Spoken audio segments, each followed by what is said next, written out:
नमस्कार दोस्तों, मैं दिव्यांशी गुड़ एक बार फिर हाजिर हूं एसबीटी न्यूज की खास खबरों के साथ। पेश है आज 15 मई 2024 बुधवार शाम 7:15 बजे राजस्थान की बड़ी खबरें।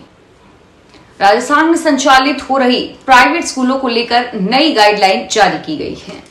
शिक्षा विभाग की ओर से जारी इस गाइडलाइन में किताबों और यूनिफॉर्म से लेकर फीस बढ़ोतरी को लेकर नियम तय किए गए हैं। दरअसल प्रदेश में प्राइवेट स्कूलों की मनमानी को देखते हुए शिक्षा विभाग की ओर से 10 सूत्री गाइडलाइन जारी की गई है। ये नियम प्रदेश की करीब 40,000 प्राइवेट स्कूल पर लागू होंगे। इस आदेश में यह भी लिखा गया है कि इन नियमों का पालन नहीं करने पर प्राइवेट स्कूलों के खिलाफ कार्रवाई की जाएगी। नई गाइडलाइन के अनुसार पेरेंट्स अब स्कूल के अलावा बाजार से भी यूनिफॉर्म और किताबें खरीद सकेंगे। इसके अलावा जो कमेटी से अप्रूवल के बाद फीस में 3 साल तक बढ़ोतरी नहीं होगी। राजस्थान में रसद विभाग की ओर से जारी की जाने वाली खाद्य सामग्री को संबंधित गांवों में डीलर तक पहुंचाने के लिए वाहनों में अब जीपीएस सिस्टम लगाए जाएंगे।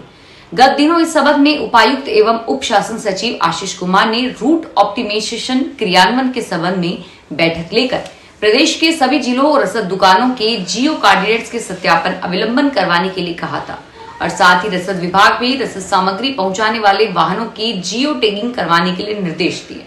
अब गोदामों से सीधे डीलर तक खाद्यान्न सामग्री पहुंचाई जाएगी, जिसमें बीच में गड़बड़ी की आशंका नहीं रहेगी। राजस्थान के मुख्यमंत्री भजनलाल शर्मा ने बुधवार को यहां लघु उद्योग भारती के प्रतिनिधिमंडल से मुलाकात की। शर्मा से मुख्यमंत्री निवास पर इस प्रतिनिधिमंडल ने मुलाकात की और राज्य सरकार द्वारा लघु उद्योग भारती को स्टोन मार्ट 2026 का आयोजक नियुक्त करने के लिए मंत्री प्रकाश चंद्र के मार्गदर्शन में प्रतिनिधिमंडल द्वारा मुख्यमंत्री का आभार व्यक्त किया गया। राजस्थान में मच्छर जनित बीमारियों पर लगाम लगाने के लिए चिकित्सा विभाग लगातार प्रयासरत है और इसी कड़ी में एक कदम आगे बढ़ाते हुए अब विभाग टेक्नोलॉजी का भी सहारा ले। भारत सरकार की ओर से इस वर्ष मच्छर जनित बीमारियों के अधिक प्रचार की आशंका के बाद प्रदेश में चिकित्सा विभाग ने ओडीके ऐप का दामन थामा है। इस नवाचार के तहत अब मौसमी बीमारियों की मॉनिटरिंग विभाग की ओर से ओडीके ऐप से की जाएगी। इस नवाचार से प्रदेश भर में मौसमी बीमारियों की स्थिति की रियल टाइम मॉनिटरिंग हो सकेगी और बचाव एवं रोकथाम के लिए तत्काल कारगर कदम उठाए जा सकेंगे।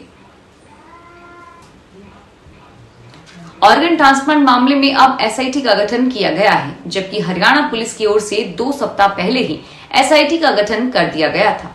एसीबी ने जयपुर में फर्जी एनओसी मामला पकड़ा था और इसके बाद हरियाणा पुलिस की ओर से जयपुर में मानव अंगों की तस्करी का पर्दाफाश किया गया था। तस्करी के मामले में जयपुर सबसे बड़ा अड्डा है, जहां पर निजी अस्पतालों में ऑर्गन ट्रांसप्लांट होना सामने आया।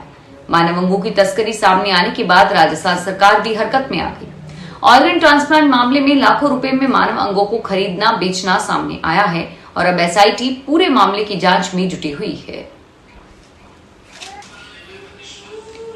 राजस्थान चिकित्सा एवं स्वास्थ्य विभाग के समस्त चिकित्सा संस्थानों में पर्यावरण संरक्षण एवं हरियाली में वृद्धि की दृष्टि से हरि वन वृक्षारोपण अभियान चलाया जाएगा। अतिरिक्त मुख्य सचिव श्रीमती शुभ्रा सिंह के निर्देश पर संचालित होने वाले इस अभियान के तहत राज्य के चिकित्सा संस्थानों में लगभग 1 लाख पौधे लगाए जाएंगे।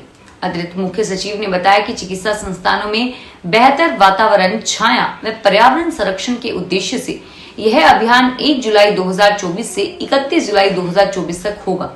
उन्होंने बताया कि सामुदायिक स्वास्थ्य केंद्र व इसलिए निचले स्तर के संस्थानों में 5 तथा इससे उच्चतर चिकित्सा संस्थानों में 10 पौधे लगाए जाएंगे। इस प्रकार प्रदेश भर में करीब 1 लाख पौधे लगाए जाएंगे। राजस्थान के सरकारी और शिक्षा विभाग से जुड़े प्राइवेट स्कूलों के 5वीं और 8वीं बोर्ड का रिजल्ट जल्द ही घोषित होगा। पहले 8वीं बोर्ड का रिजल्ट घोषित होगा और इसके बाद 5वीं बोर्ड का रिजल्ट आएगा। शिक्षा विभाग की पंजीयक कार्यालय ने 8वीं का रिजल्ट तैयार कर लिया है, जबकि 5वीं का अंतिम चरण में है। प्रदेश में 8वीं बोर्ड के 12 लाख से ज्यादा स्टूडेंट्स ने एग्जाम दिया था और वहीं 5वीं के 14 लाख स्टूडेंट इस परीक्षा में बैठे थे। शिक्षा विभाग के पंजीयक कार्यालय ने 8वीं बोर्ड का रिजल्ट तैयार कर लिया है और अब माध्यमिक शिक्षा निर्देशक आशीष मोदी के बीकानेर आने का इंतजार किया जा रहा है। राजस्थान में हिंदुस्तान कॉपर लिमिटेड की कोलिहान खदान में फंसे 15 अफसरों में से 14 को बाहर निकाल दिया गया है और वहीं chief vigilance officer Upendra Pandey की मौत हो गई। उनके पार्थिव शरीर को खेतड़ी कॉपर ऑपरेशन हॉस्पिटल में रखा गया है। हालांकि प्रशासन ने अभी इसकी आधिकारिक जानकारी नहीं दी है। बुधवार सुबह से 4 राउंड में रेस्क्यू ऑपरेशन किया गया। बचाए गए अफसरों में से 7 घायलों को जयपुर के प्राइवेट हॉस्पिटल में एडमिट करवाया गया है।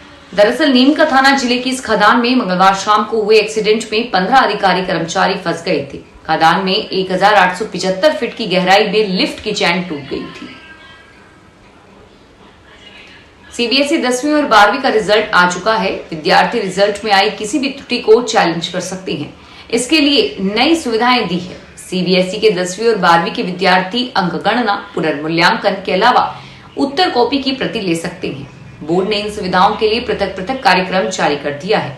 परीक्षा नियंत्रक डॉक्टर संयम भारद्वाज के अनुसार 12वीं और 10वीं के विद्यार्थियों को अंकों की गणना, पुनर्मूल्यांकन और जांची हुई उत्तर कॉपी की प्रति लेने की सुविधा मिलेगी।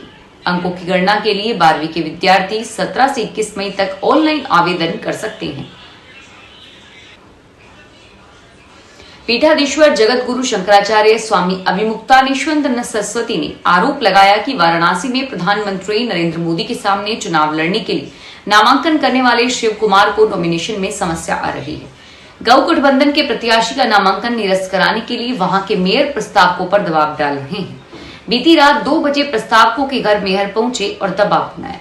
उन्होंने कहा कि वे प्रस्तावक नहीं हैं। गौ गठबंधन के प्रत्याशी गौ भक्त कोली शक्ति के शिव कुमार का नामांकन निरस्त हो सके। कोटा यूनिवर्सिटी में पानी की समस्या को लेकर अखिल भारतीय विद्यार्थी परिषद से जुड़े स्टूडेंट्स प्रदर्शन पर उतर गए। प्रदर्शनकारियों ने कुलपति कार्यालय के बाहर धरना दिया और यूनिवर्सिटी प्रशासन के खिलाफ जमकर नारेबाजी की। एबीवीपी महानगर मंत्री कोटा पुलकित गहलोत ने बताया कि कोटा यूनिवर्सिटी हाड़ौती क्षेत्र का सबसे बड़ा विश्वविद्यालय है। इसे चालू हुए 21 साल हो गए, लेकिन अभी तक यूनिवर्सिटी में मूलभूत सुविधाओं की कमी है। रेलवे ने साधारण श्रेणी में यात्रा करने वाले यात्रियों को आसान टिकट सुविधा प्रदान करने के लिए यूटीएस ऑन मोबाइल ऐप में बदलाव किया है। यूटीएस मोबाइल ऐप के माध्यम से टिकट बुक करने की दूरी की सीमा को समाप्त कर दिया गया है। इसके बाद अब जनरल टिकट किसी भी स्थान से बुक किए जा सकते हैं।